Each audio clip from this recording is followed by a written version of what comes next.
வணக்கம் நேயர்களே, ஸ்ரீ குபேரன் டிவி நேயர்களுக்கு லக்ஷ்மி நாராயணன் அன்பு வணக்கங்கள். 22ஆம் தேதியிலேருந்து 28ஆம் தேதி வரை எப்படி இருக்க போகுது வார ராசி பலன். மீனராசிக்காரர்களுக்கு இந்த வாரம் எப்படி இருக்குன்னு பார்ப்போம். ஸோ இந்த மீனராசிக்காரர்களுக்கு பார்த்தீங்கன்னா உங்களது ராசி 11 இருக்கிற நல்ல லாபங்கள், நல்ல விசேஷமான விஷயங்கள்லாம் இருக்கும். மற்றபடி பார்த்திங்கன்னா நிறைய வீடு சொத்துக்கள் சார்ந்த விஷயங்கள் ஒரு லாபங்கள் கிடைப்பதற்கான வாய்ப்புலாம் ரொம்ப சிறப்பாக இருக்குங்க. ஸோ அதற்கான முயற்சிகள் எடுத்திங்கன்னா கண்டிப்பாக கிடைக்கிறதுக்கான வாய்ப்புலாம் ரொம்ப சிறப்பாக இருக்குது.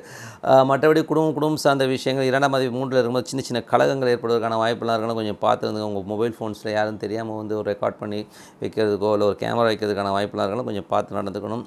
ஸோ அந்த மாதிரி விஷயங்கள் நடப்பதற்கான வாய்ப்பு இருக்குன்னா கொஞ்சம் பார்த்துக்கணும். 3ல் செவ்வாயராக இருக்கும்போது கம்யூனிகேஷன், மற்றவங்கள்ட்ட எது சொல்கிறதா இருந்தாலும் கொஞ்சம் தெளிவாக சொல்லுங்கள். கொஞ்சம் கிரிச்சிலாம் பேசிடுவாங்க. ஸோ அதனால் அந்த மாதிரி விஷயங்களும் கொஞ்சம் கவனமாக இருக்கிறது நல்லது.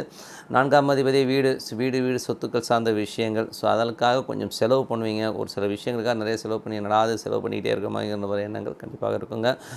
குழந்தைகள் சம்மந்தமான விஷயங்கள் நல்ல லாபங்கள், நல்ல விஷயங்களாக இருக்கும். ஸோ அதெல்லாம் ரொம்ப சிறப்பு. ஸோ அதனால் குழந்தைகளால் நல்ல நன்மைகள், குழந்தைகளுடைய விஷயத்துக்காக ஒரு சுப நிகழ்ச்சி நடத்துவதற்கான வாய்ப்புலாம் ரொம்ப சிறப்பாக இருக்குங்க. ஸோ அதே நல்ல நன்மைகள் தான்.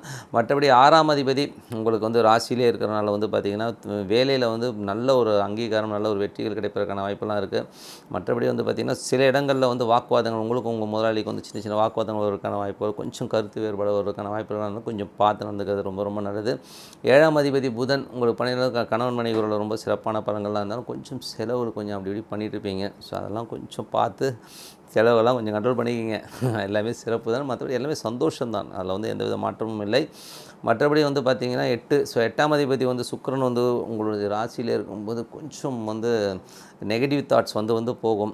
என்ன பண்ணுறது ஏது பண்ண தேவையில்லாத ஒரு டென்ஷன். அதுவும் பெண்கள் விஷயங்கள்லாம் கொஞ்சம் கவனமாக இருங்க. நீங்களே பெண்களாக இருந்தீங்கன்னா வேலை செய்கிற இடத்துலையும் சுற்று வட்டாரத்துலையும் கொஞ்சம் கவனமாக இருந்துக்கிறதுனால தேவையில்லாத ஏதாச்சும் ஒரு விஷயத்துக்காக ஒரு ஸ்ட்ரெஸ் வருவதற்கான வாய்ப்பு இருக்குன்னா கொஞ்சம் பார்த்து பொறுமையாக ஹேண்டில் பண்ணுறது நல்லது.